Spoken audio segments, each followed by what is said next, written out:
يلا يلا سيب اللي في ايدك وخليك مع الحكايه. كوكا لاشرف بن شرقي امام، ودي ما ترجعش يا جدعان علشان لا بن شرقي يسجل. لكن في القمه الاولى بن شرقي بن طلبي يزيد النادي الاهلي والثنائيه. يا ابو التلاتة يا ابو تلاتة، قلت لكم مليون مرة يا جماعة لا تأمن الاهلي، ومع الاهلي اوعى تغمض عينيك. الاهلي اللي بمدير فني لا يفقه شيء، الاهلي اللي بلعيبة متخاذلة وما تعرفش مالهم وايه اللي بيحصل لهم وايه اللي في دماغهم، الاهلي اللي الاعلام كله بيحاول ان هو يطلع مشاكل ويطلع عيوب عشان خاطر يلهي الاهلي وعشان خاطر يوجه الدوري في اتجاه الزمالك او بيراميدز زي ما هم عايزين. الاهلي اللي الحكام المصريه بقياده وفا وغازي جم عليه وظلموه، الاهلي اللي اول مره في حياتنا نشوفه بالمنظر ده قدام الزمالك حاجه تانية.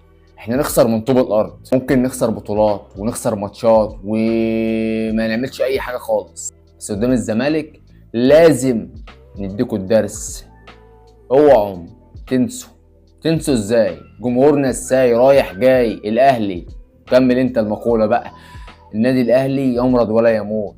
قلت لكم دي فرصتكم وقلت لكم افرحوا وقلت لكم خدوا الدوري عشان اللي جاي هيبقى صعب على الكل، والاهلي ده موسم استثنائي وموسم للنسيان، والموسم الجاي ان شاء الله هيكون فيه تعديلات والاهلي هيرجع هيدوس عليكم وعلى القاره كلها. والناس طبعا اتريقت وقالت اهلي مين يا عم وبتاع ايه، لا الزمالك قوي والزمالك متصدر بمجهوده وبلاعيبته ومعتمد جمال والاهلي والزمالك بطوله حلال ولا 48 او 45 بطوله الدوري حرام للاهلي، وكلام كتير سمعناه. قال لك ماتش الاهلي والزمالك جاي، الزمالك كسب بيراميدز فهيدوس على الاهلي، ده بيراميدز كسب الاهلي 3-0 فهندوس على الاهلي، ده احنا تعادلنا مع انبي عشان مركزين في ماتش الاهلي وهندوس على الاهلي. ثم يشاء القدر ان يجوا النهارده ويتحط عليهم مش بهدف ولا باتنين، ده بتلاته، مضيعين ضربة جزاء حلال، ضربة جزاء مع سبق الاصرار والترصد طبق الاصل، ضربة جزاء ماتش سيراميكا بتاع وفا لما اتظلمنا، لما اوسكار رويز رئيس لجنه الحكام طلع قال لك ما بتتحسبش في اي مكان في العالم. شفناها في اماكن كتير بعدها اتحسبت ضربه جزاء. ثم يشاء القدر في نفس الدوري وقدام الفريق اللي هم بيطبلوا له واللي هم عايزين يدوا له الدوري تيجي ضربه جزاء طبق الاصل، ولكن هنا الحكام اجانب، حكام لا يعرفوا طبعا لا اهلي ولا زمالك ولا اي حد، حكام بتعامل ضميرها وماشيه بقانون الاتحاد الدولي الفيفا، قانون اللي المفروض الحكام في العالم كله ماشيين عليه، الا طبعا التحكيم في مصر ماشيين على قانون اوسكار رويز والمجاهد احمد مجاهد على راي الكابتن ابو المعاطي زكي. تيجي ضربه جزاء طبق الاصل وتتحسب. طبعا تريزيجيه ضيعها، جت في القائم مفيش توفيق، ولكن ده مش موضوعنا ان ربنا يمهل ولا يهمل، ان ربك لبالمرصاد. سبحان الله، مباراة فيها مكاسب عديدة، عودة الروح، عودة الثقة، رجولة الاهلي ما يخسرش قدام الزمالك عشان الزيطة اللي هم فيها ديت تهدى شوية. اخدك رايح جاي بعد ما كنت بتعايرني ببيراميدز وتقول لي بيراميدز كسبك رايح جاي، لا انا دلوقتي حاطط عليك. شايف ناس زملكاويه كتير بيقول لك انت بتعايرني بالثلاثه، طب ما انت واخد 3 من بيراميدز، هو انتوا القرعه اللي بتتباهى بشعر بنت اختها ولا ايه الحكايه بالظبط؟ طول عمركم كده بتتباهوا بالفرق اللي بتكسب الاهلي، ما بتتباهوش بنفسكم لان انتوا ما بتعرفوش تكسبوا الاهلي ولا بتعرفوا تاخدوا بطوله ولا بتعرفوا تعملوا اي حاجه. الاهلي السنه ده يا جماعه مستواه هو اللي خلاكم انتم متصدرين، مستوى اللعيبه وتخاذل اللعيبه، فرص كتير وعديده جدا جدا جدا كانت تخلينا نحسم الدوري ده من الدور الاول. نادي الاهلي هو اللي فرط في الدوري، مش انتوا اللي اقوياء عشان تاخدوا الدوري. انا اعترف واقول انتوا اقوياء وتستحقوا الدوري لما يكون الاهلي قوي وانتوا اقوياء في منافسه وانتوا خدتوه في الاخر. انما احنا الاهلي ما عملش حاجه السنه دي.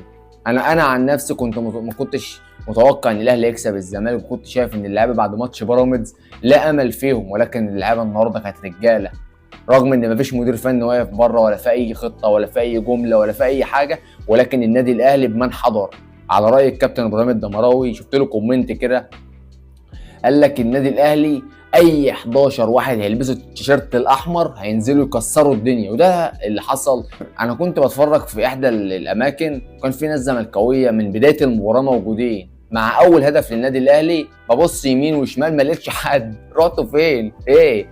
جمهور الزمالك في الاستاد ذات نفسه في الدقيقه 80 خرجوا وسابوا المباراه في لقطه تاريخيه عمرها ما بتحصل. هو انتوا مش هتظلوا اوفياء؟ مش الزمالك ده على المر قبل الحلوه معاه؟ سايبينه في الدقيقه 80 وماشيين ليه؟ ولكن طبعا كانت الدنيا تقيله عليهم، دنيا تقيله. خلاص 3-0، العمليه صعبه، شكلهم بقى مفضوح قوي، فرقه نص كم، فهيقعدوا يعملوا ايه؟ خلاص الحمد لله. شكرا لكل لاعب النهارده قاتل في الملعب، شكرا لمصطفى شبير اللي احنا طبعا مستواه كان متراجع الفتره الاخيره وانتقدناه كتير، ولكن احنا بننتقد اللعيبه عشان اللعيبه تشد حيلها وعشان اللعيبه تثبت نفسها، عشان احنا هنقدر. واحنا كده في النادي الاهلي ما عندناش حد فوق الاهلي، الاهلي فوق الجميع.